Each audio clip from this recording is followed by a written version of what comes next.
Good morning, children. Today, we are going to start with the last chapter of democratic politics, and the name of the chapter is Democratic Rights. In the last two chapters, we studied about elections and the working of the institutions. Now, the proper election procedure and unbiased functioning of the institution is important in a democratic government. And along with the elections and institutions, it also need to be combined with a third element, and that element is enjoyment of rights. If all these three elements are fulfilled, then it makes a good democratic government. Now, the elected rulers who are working through the established institutional process, they must learn that they should also not cross or violate the citizens' democratic right, and we will study about these democratic rights in this chapter. So, the first topic is life without rights. Now, three examples are given here which will help us to understand what it means to live the life in the absence of rights. These three examples are taken from different countries of the world, and it has been described that how their rights are being abstrained and they are unable to enjoy their rights, and how is the life over there. So first is the example of prison in Guantanamo Bay, that is a place in America. So the American government, what has it done? It has secretly picked up about 600 people from all over the world, and that American government has put that 600 people in a prison in Guantanamo Bay, and the government says that these people, they are the enemies of their country, they are the enemies of the US, and it has linked those people to the attack on New York, which took place on 11th September 2001.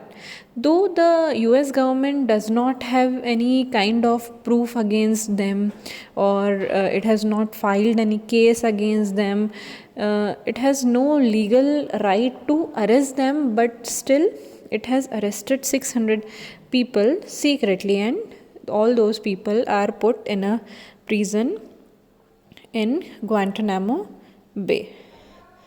Now, and the next, now one organization has been described here named Amnesty International. What is Amnesty International? Amnesty International is an organization of the volunteers who works for the human rights, and they take stand for the people whose basic human rights are being violated.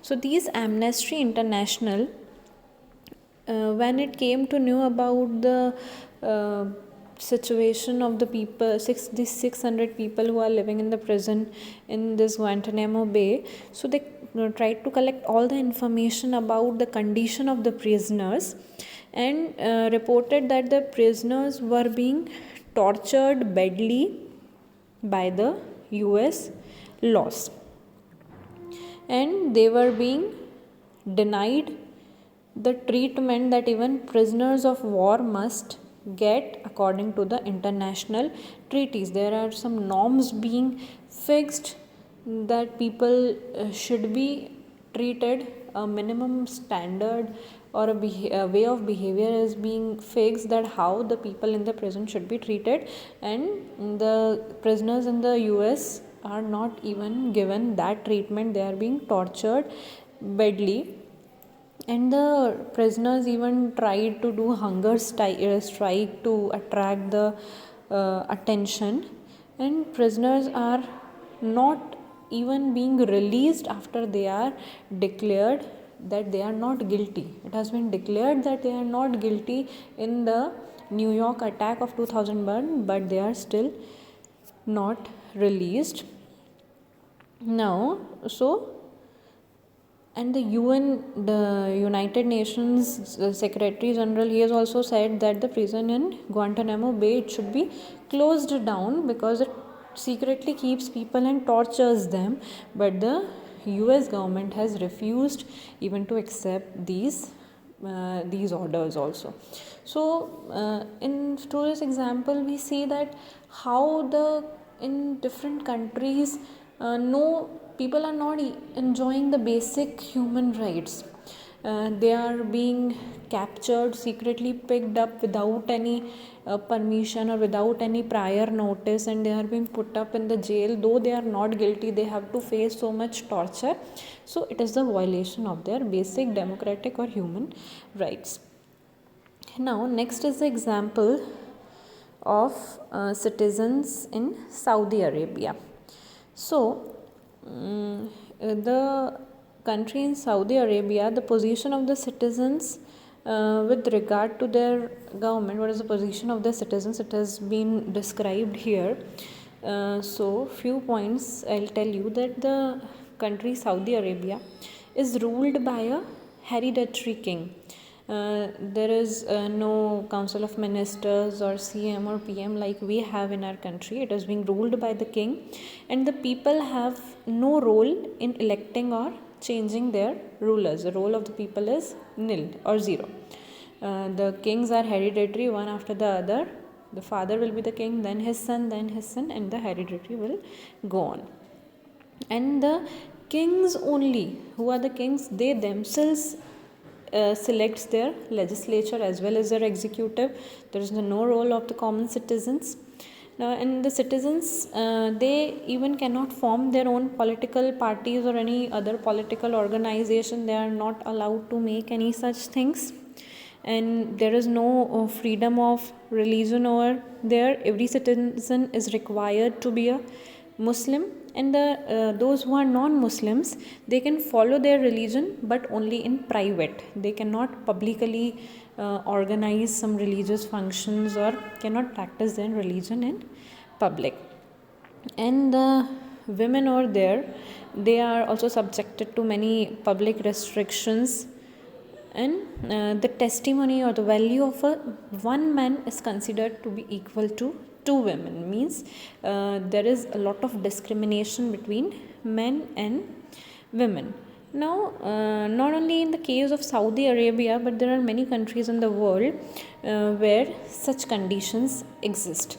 So when you will compare these points which I read right now with our country India, you will see a lot of difference. Like in our country, everybody is having the equal value, though it be men or women, all are given equal rights.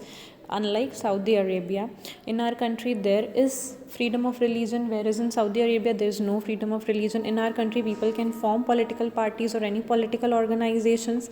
Our country is a republic country. There is no sort of hereditary or king system is not here, and the legislature and the executive, all these things are decided by we people. We are having the common public is having a major role to play in the formation of the government. So you will see that our country is democratic because it has given us a lot of rights, while in Saudi Arabia no such rights are given to the people.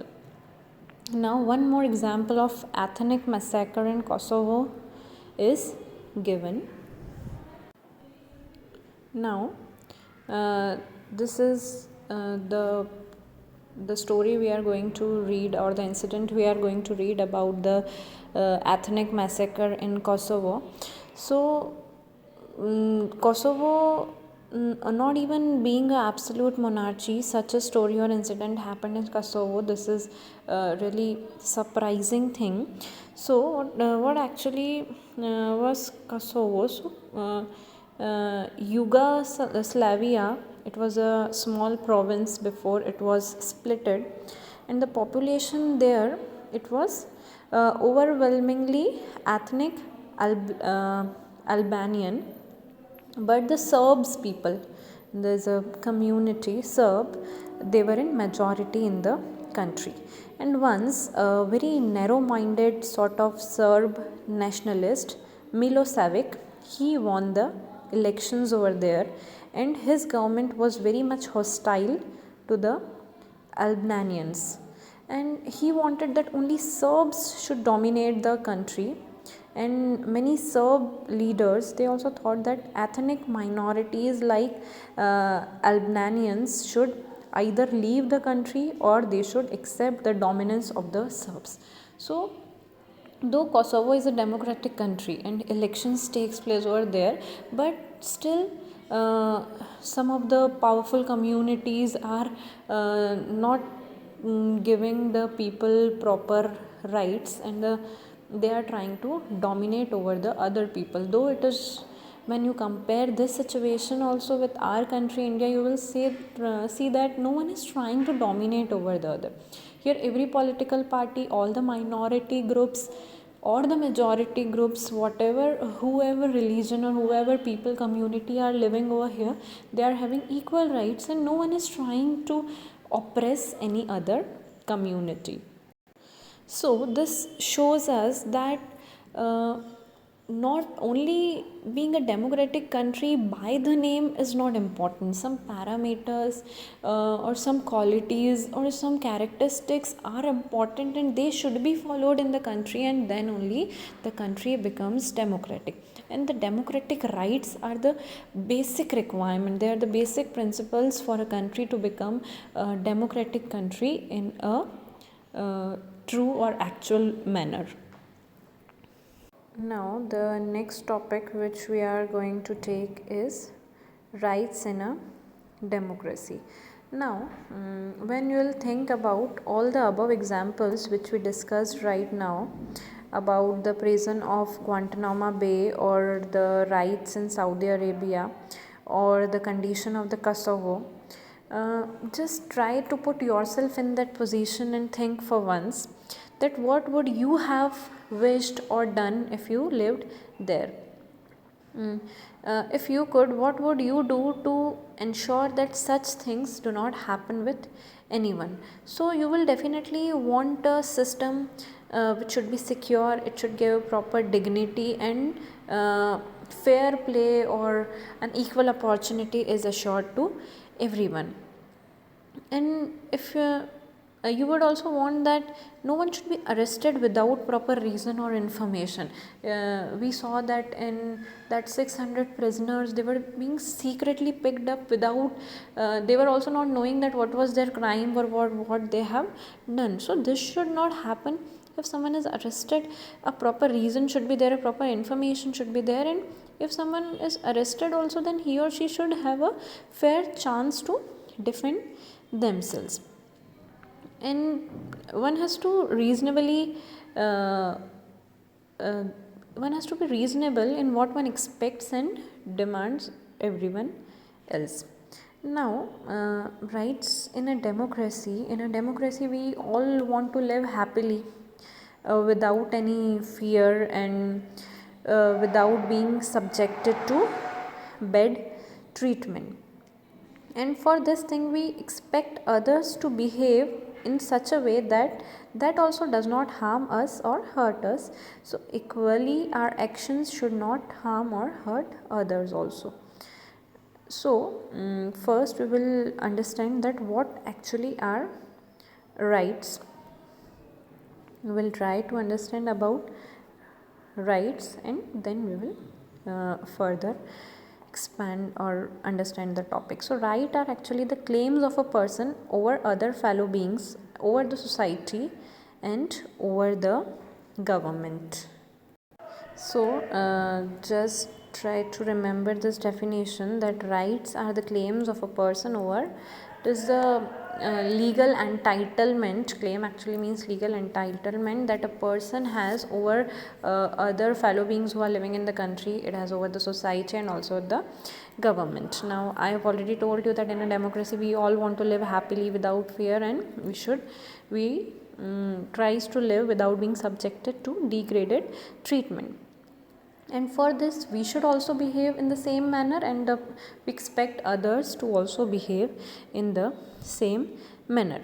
So a right is possible only when we make a claim that is equally possible for others.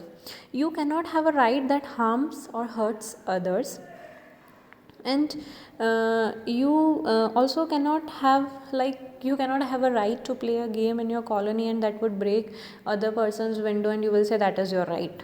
Okay, so rights are there, and rights are such that it should not harm or hurt other people. Now right is actually made available to others in an equal measure, and right comes with an obligation to respect other people's right also. Just because we claim something, it does not become our right. Rights are being recognized by the society that we live in, and rights acquire the meaning only when we live in a society, and every society makes certain rules and regulations that are required to live over there. Now those rules and regulations tells us what is what is right action and what is a wrong action, and what is recognized with the society as right actions becomes the basis of the rights. And that is why the notion of what is being right and what is being wrong, it changes from time to time. Now so two important things are there, that a right is possible only when you make a claim that is equally possible for others also to do, and a right comes from an obligation to respect other people's rights also. Now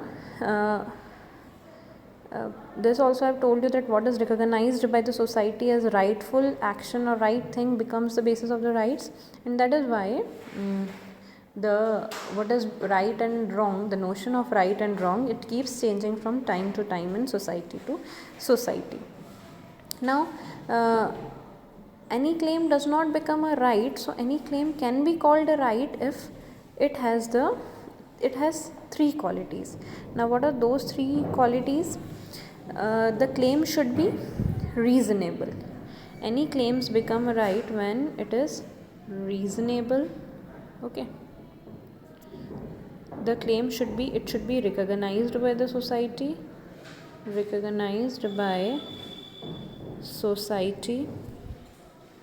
and the third is it should be sanctioned by law. So these three things are the important qualities for a claim to become a right. The claim should be reasonable, it should be recognized by the society, and it should be sanctioned by the law. Only then a claim becomes a right.